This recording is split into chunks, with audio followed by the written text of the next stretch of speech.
Magandang araw, sambayan ng Pilipino. Magandang araw, mga kababayan. Kasama niyo po ngayon si Ka Eric sa isa na namang episode ng ating Balita at Talakayan. Oy mga kababayan, nais ko pong ipahiwatig sa inyo at ipaabot na kahapon po hindi ako nakapag-go live sapagkat ako po ay naimbitahan at nahikayat ng aking mga kaklase noong high school sa Iloilo City, National High School sa City High, kung saan po ako nagtapos sa Iloilo City sa Molo. Noong class 1989 po kami. Kaya maraming salamat sa mga kaklase ko na nandoon. Sila Zoni, sila Tess, sila Celine, si Russell, si Jennifer, si Jovelyn, si Antoinette, si Diday, si Arnel. Ayan. At siyempre si Anthony na asawa na ng aming kaklase na si Russell. Karamihan po sa kanila ay mga teachers at mga nurses na rin. Si Leonora, yon the forever young. Thank you. Class 89, fourth year, class 41. Yon. Maraming salamat. Mabuhay ang class 1989 dyan sa Iloilo City National High School. Si Ka Eric po ang nagtapos bilang class valedictorian sa class 89 nung high school kami, at sa elementary kami noong 1985 sa Andres Bonifacio Elementary School. Class valedictorian din po, nakachamba si Ka Eric. High school, elementary, and nung college kami sa West Visayas State University naman po, si Ka Eric nagkolehiyo. At doon po ako na-recruit ng CPP, NPA, NDF. Nung naging editor na po ako, editor-in-chief ng University Student Publication at naging opisyal ng University Student Council sa West Visayas State University. And the rest is history. Mga kababayan, pag-usapan natin itong inamin mismo ng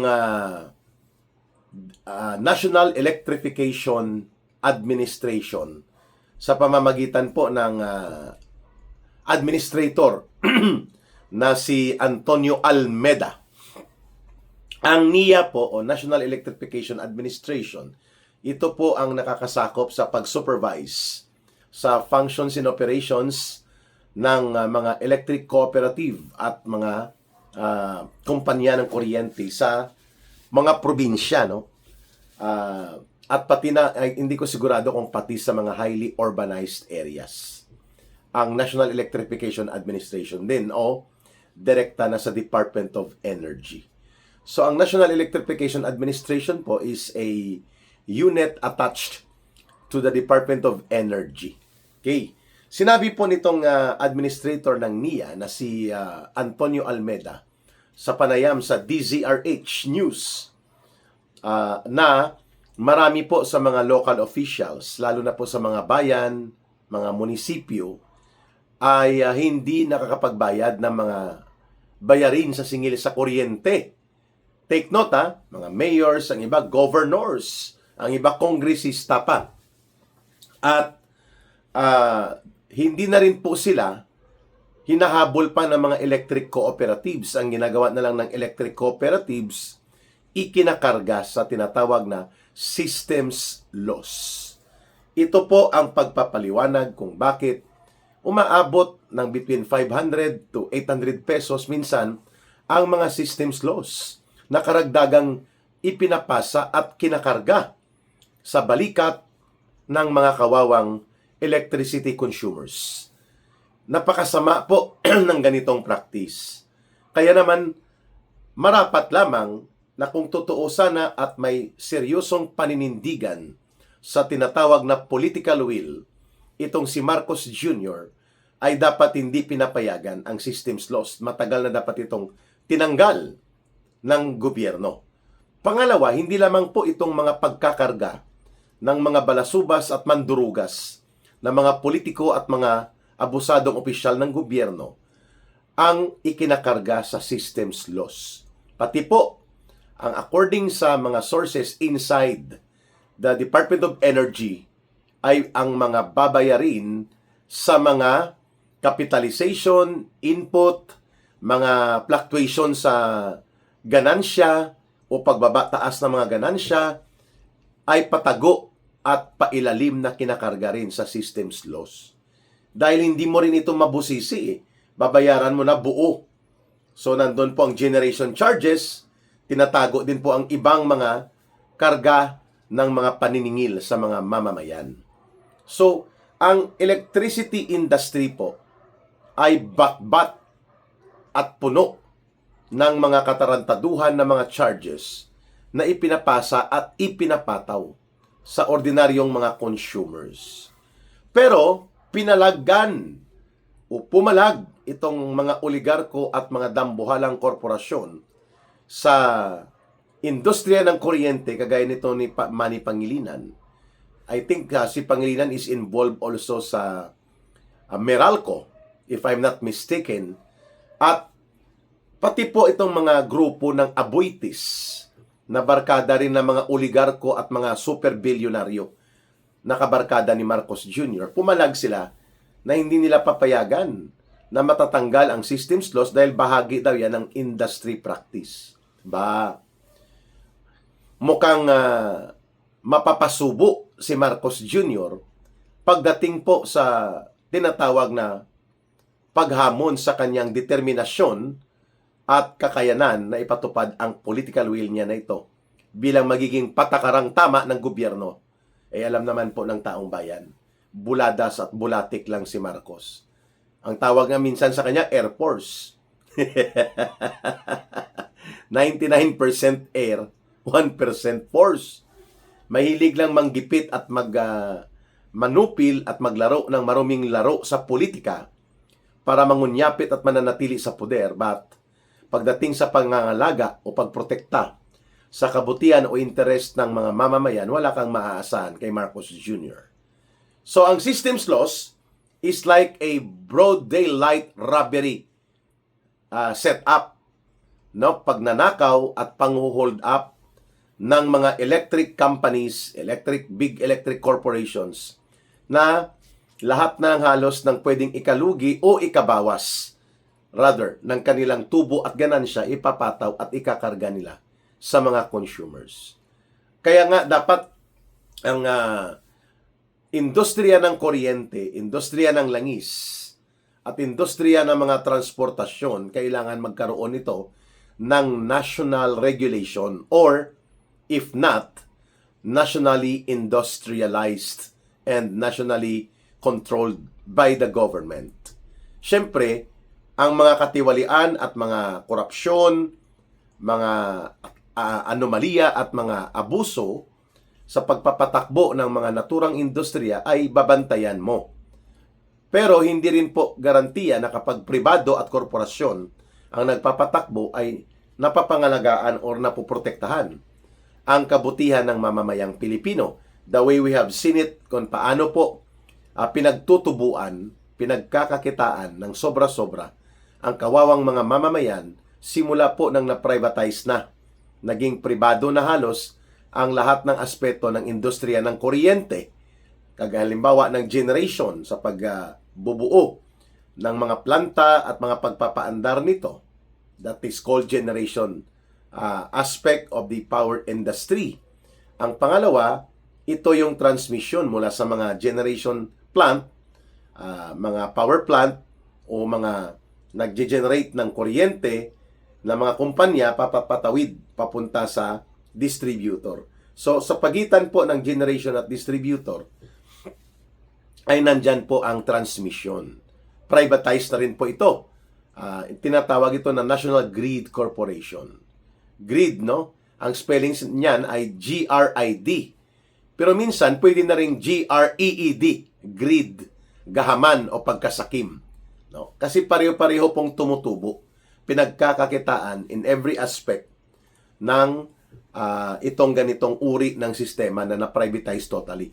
In fact, marami pong nagmimensahe kay Eric. Halimbawa, ang General Santos Electric Cooperative sa Gensan, dyan sa may Far South Mindanao, at pati po sa Cotabato, nagmimensahe kay Eric na napakataas na mga systems charge nila at hindi nila maintindihan pati yung generation charge na ito na halos sila na ang kumakarga at pumapasan sa mga babayarin sa buwis at pati sa tubo at ganansya pa ng mga korporasyon sa langis. Kaya sabi nila kay Eric, pakibulgar naman, halos hindi na namin makayang makaagapay pa ang mga babayarin sa kuryente. Sabi ko, tama po kayo, sapagkat yan ang malaking problema talaga. Kapag ang mga basic and important or essential na mga sektor at industriya ng ating bansa ay nasa kamay na ng iilang mga pribadong dambuhalang oligarko at mga monopolistang negosyante, kagaya sa sektor ng industriya ng kuryente at industriya ng langis. No? Sino ba ang makakapagsabi na tama ang mga pagpapatupad ng mga fuel price increases ng mga dambuhalang korporasyon sa langis, no? Na hindi naman ito nakikita ng Department of Energy kung ano ang kanilang mga computation basis para gawin ito, at halos wala rin pong nagagawa na regulatory and protection intervention ang Department of Energy pagdating po sa mga sobra-sobrang singil at mga pagpataw ng mga malalaking bayarin sa industriya ng langis na ikinakarga din po sa consumers. Basta makahut-hut lang ng tinatawag na excise tax at value-added tax sa singil sa kuryente, sa singil sa ating mga fuel prices. Di bali nang bahala na ang mamamayan kung kakargahin nila ang sobra-sobrang singil sa mga babayarin ng fuel sa industriya ng langis, so as with our industry sa power sector. Kaya nga, okay lang kung ang pinaprivatize o ang dinideregulate ng gobyerno para wala na siyang pakialam at pabayaan niya na ang so-called market forces. Di bali na may mga monopolyo ng dambuhalang mga negosyante. Kung ang pinag-uusapan natin mga lipstick, mga make-up, tsinelas, because hindi po sila ang vital primary industries that affect the economy and have very significant impact sa pangaraw-araw na buhay ng mga mamamayang Pilipino. Pero pag ang pinag-uusapan po ay essential services, na kagaya po ng serbisyo para sa kuryente at patubig, tubig mismo, water, transportasyon, at pati na sa energy, fuel. Ang mga bagay na ito or mga component ng ekonomiya at lipunan ay nararapat na mayroon pong regulatory and protection authority ang gobyerno, at hindi lubusang ito ay nagkakaroon ng tinatawag na absolute privatization and total deregulation. Kasi kawawa po ang mamamayang Pilipino. Yan ang ekonomiya ng the economy of greed and the economy of super profit.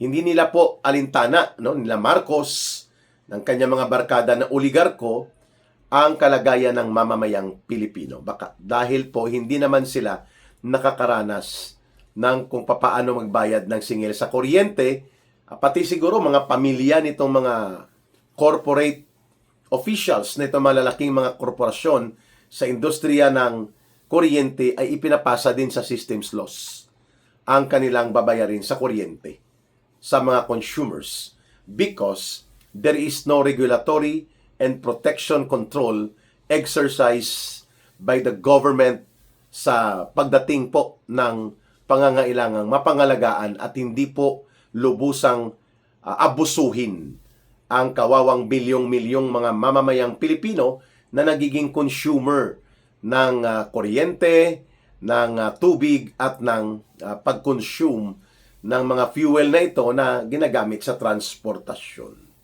Yan, nakita na ninyo po, no, ang kasamaan na idinudulot ng absolute privatization and total deregulation. Sa mga bansa na mauunlad, kagaya sa Vietnam at sa China, mayroon pong regulatory authority ang gobyerno to protect the interests of their people, na hindi po sila basta-basta nilalamon at pinagsasamantalahan ng mga dambuhalang korporasyon sa sektor ng kanilang industriya ng kuryente, tubig, at pati na sa mga gamot at pati sa fuel and energy.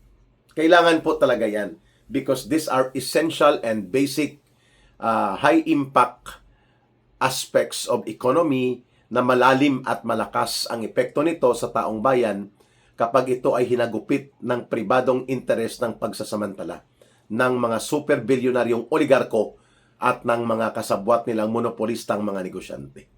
Na pati na ang gobyerno ay pinabayaan na sila sa kamay nitong mga gahaman at dambuhalang mga negosyante. Yan ang dapat siguro na tingnan ngayon ng mamamayan kung naniniwala pa ba tayo na makakaya ito ni Marcos na gagawin, na magkaroon ng intervention and protection. Sabi nila, it will take a law. O why not? The emergency session. Di ba? Pwede naman lahat gawin yan eh. Ipag-utos ang Kongreso na kung pwede ipanawagan ng Presidente na upuan natin ito dahil hindi ito susunod kung walang batas at wala tayong ngipin na ipatupad ang mga batas. Kaya upuan natin ito bilang gobyerno. That should be the call. After itong buladas niya, natatanggalin na ang systems laws, wala na nangyari. Kapareho ng buladas niya, napakakasuhan na daw si Martin Tambaloslos. Wala din nangyari. Ang ginawa ng ombudsman, dinribol-dribol lang. Hanggang maubos na ang pagkakataon na maipapakulong at mapaparusahan si Martin Tambaloslos at ang mga kasabwat nila sa sindikato ng kanilang pangungulimbat sa kaban ng bayan. Kapareho lang po yun. Buladas lang, bulatik lang, at kung sa mga Ilonggo pa, atik-atik lang. No? Kung sa mga Bisaya pa, mais-mais lang ang kwento na yon. Para lang yon sa mga mais-mais. Maro-maro lang na kwento yon. Hindi naman talaga totoo. Coming from the heart that the Marcos government is indeed serious para po isulong ang proteksyon sa kapakanan at kabutihan ng mamamayang Pilipino. Kaya suna buladas ang tawag doon. Bulatik na, wala pang katotohanan, sinungaling pa, mga kababayan. So, mananatili po tayong mananawagan na dapat tanggalin ang systems laws, magpasa ng batas kung kinakailangan o ng emergency power para ipatupad at pilitin ay itong mga abusado at gahaman na mga oligarko at mga korporasyon sa industriya ng langis, industriya ng kuryente at pati sa tubig. Because sabi ko nga kanina, ito ay may malaking epekto sa buhay ng bawat mamamayang Pilipino at lalo na po sa buong takbo ng ating ekonomiya. We have the highest so far na rate ng singil sa kuryente, pati singil sa mga presyo ng produktong petrolyo in the whole of Asia, mga kababayan. Kaya po, paano papasok ang negosyo at investor kung hindi lamang pangungurakot ang mataas na nangaganap sa ating bansa sa mga gobyerno at sa mga opisyal nito, kundi pati na ang pagsirit ng mga bayarin sa kuryente, tubig at mga fuel cost na napakalaking epekto yan sa industriya upang sila ay magtiwala pa na mag-survive ang negosyo nila pag pumasok sila sa Pilipinas. There you go! Maraming salamat mga kababayan sa inyong malinaw na pag-unawa at pakikipagkaisa sa advokasya nating maisiwalat ang kasinungalingan at kabuktutan sa mga nagiging pahayag ng administrasyon ng gobyerno ni Marcos Jr. sa pagkatungkulin at karapatan nating mga mamamayan na ito ay maunawaan at makagawa tayo ng paninindigan at ng makagawa din tayo ng boses ng pakikialam at pagpapaabot ng ating pagpupuna at mga pagrereklamo sapagkat bahagi ng ating karapatan yan bilang sambayanang Pilipino. Na ang gobyerno ay dapat arbiter and protector of the people, hindi promotor ng katiwalian, korupsyon at kaabusuhan sa taong bayan at hindi kasabwat ng mga oligarko at mga gahaman na mga elitista at dambuhalang pamilyang nagkokontrol ng ekonomiya at kayamanan ng buong bayan natin. Mabuhay po kayo, mahalin natin ang bansang Pilipinas. Walang ibang magmamahal nito, kundi tayo ring mga Pilipino. Para sa Diyos at sa Pilipinas nating mahal. May God bless and protect everyone, and to our brothers, Muslim and brothers and sisters, Allah be with you. Maraming salamat muli. Bye for now. Ito po si Ka Eric. Mabuhay!